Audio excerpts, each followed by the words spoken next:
Good evening, good morning, everyone. Thank you one more time again for having me.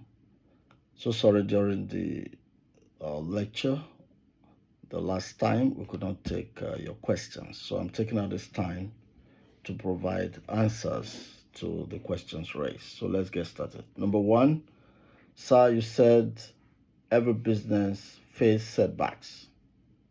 But if a business was created leveraging technology and the use of internet, like in-game or app purchases, online payment platforms, etc., or even app like Jumia, will the business face setbacks like a physical business? All this is my answer to you, please. All businesses face setbacks. Leveraging on technology does not make businesses invincible to setbacks. Technology, among so many other advantages, helps to achieve efficiency, maintain standards, achieve speed, scale, etc. But even at that, technology can have glitches, it can be hacked. As a matter of fact, it is more susceptible to large scale attacks. Several reports of bank frauds nowadays confirm this. But there are always solutions to challenges. Question number two. Sir, in the 20 years of the business, what was your setback? What setback and how did you overcome it?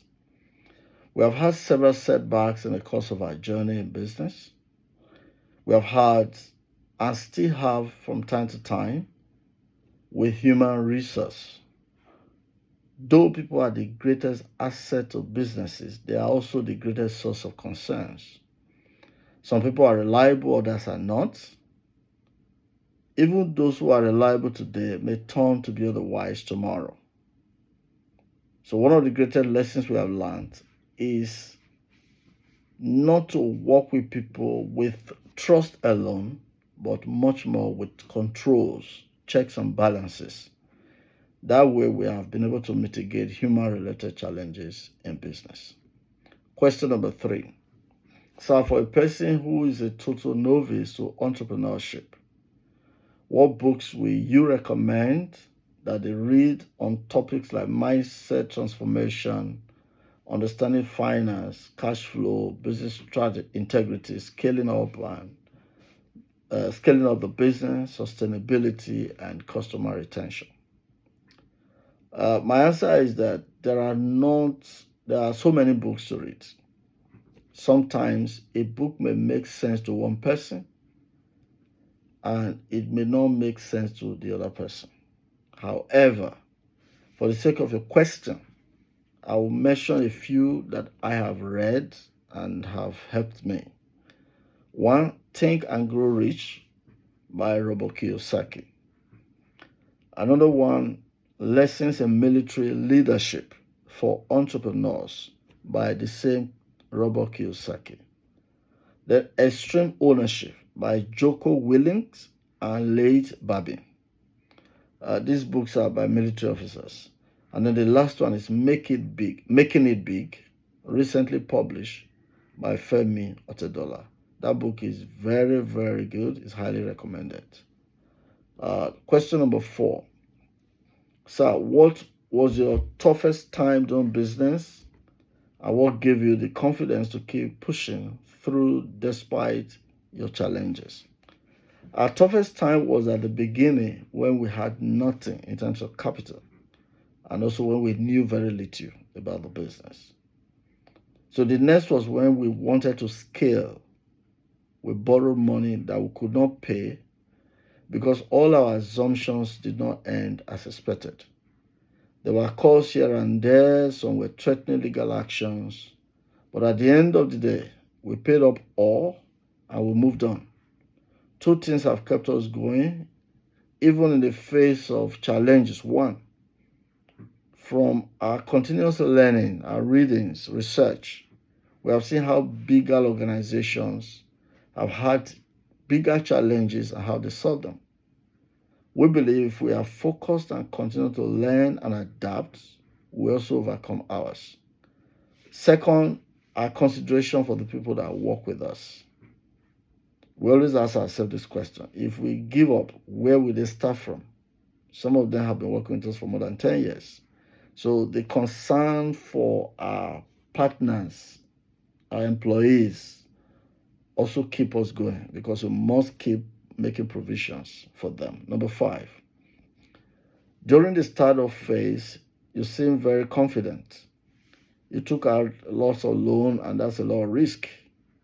What gave you the confidence that your business was going to succeed in that period of time?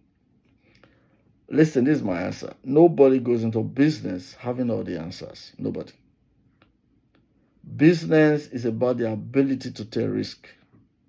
Some decisions end well, others do not. All we did was to ensure we were prudent and very focused in giving out value. Aside of that, we continue to study how those ahead of us have thrived, and that has helped us a great deal. Question number 6. It's one thing to overcome the challenges in starting up a business.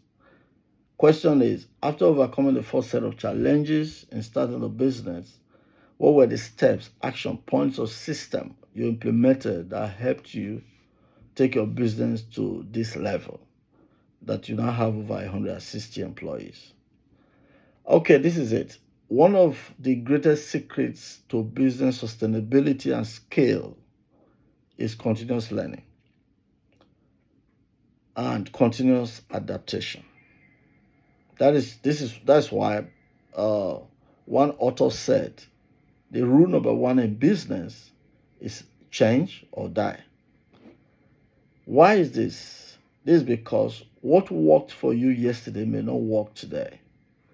What was acceptable yesterday may not be acceptable today. So when the economic climate and the trend of things evolve, you must evolve along.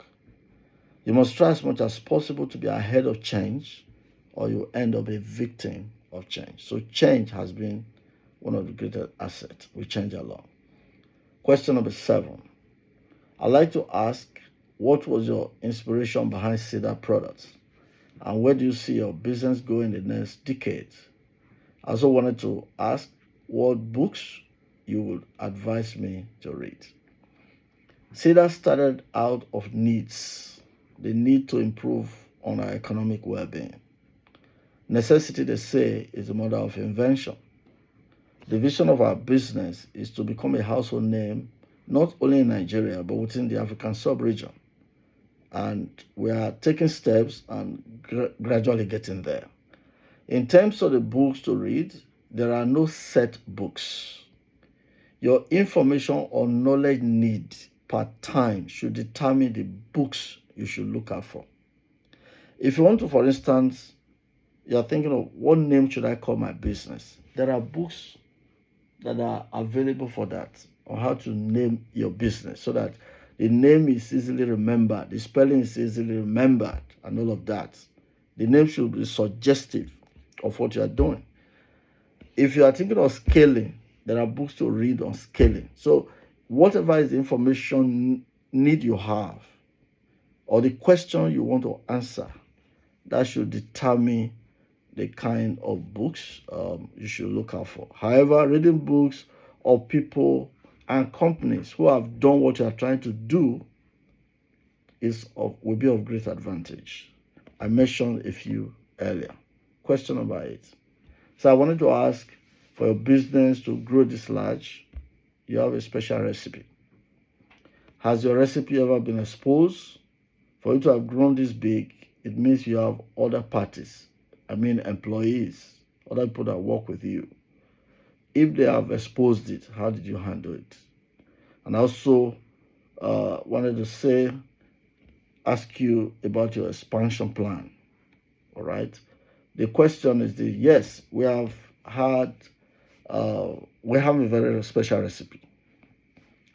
In fact, adhering to good quality standards, products produced with good recipe has been the basis for our growth. In terms of recipe exposure, what we have had is somebody have the copied our package, the color, so perfectly that except to look at it very well, you may not even know. The only difference was instead of Cedar Yogurt, it was called Dave Yogurt. They just scanned the label, removed Cedar and put Dave. Okay? And but unfortunately for them, the content was not the same. Somebody may copy your content and your package, but the persona of the product and the persona of the promoter can never be copied. Though we have non-disclosure agreement with our production staff. The other aspect of the question is about expansion. In the area of expansion, yes, we are already expanding. It's a continuous process in our business. In fact, any business that does not grow is not sustainable. That is because business challenges themselves grow.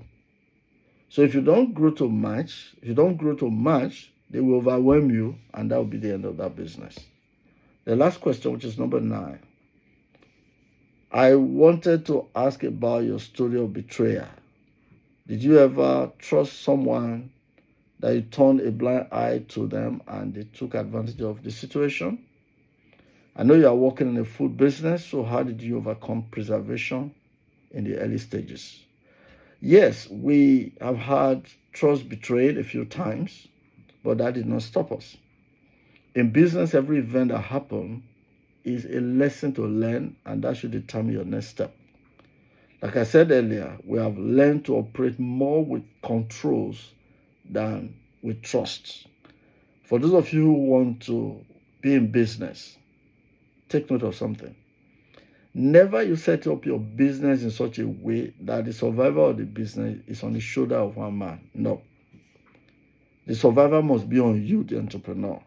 You can have division of labor, other people play important role, but you must not make one person the determinant for the success or failure of that business. We have learned that. Also, in the early stages, we produced and sold immediately. It was not that much of quantity, so to preserve or to take care of it was not a problem. But as time went on, we studied the regulatory requirement both locally and internationally for product preservation and handling. We have mastered the art, and our product move across the nation and it's to some of the neighboring African countries, and everything go well. Hope I have answered your questions well.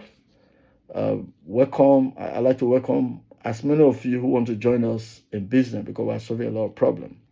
I look forward to seeing many of you come aboard. Thank you very much, and God bless you.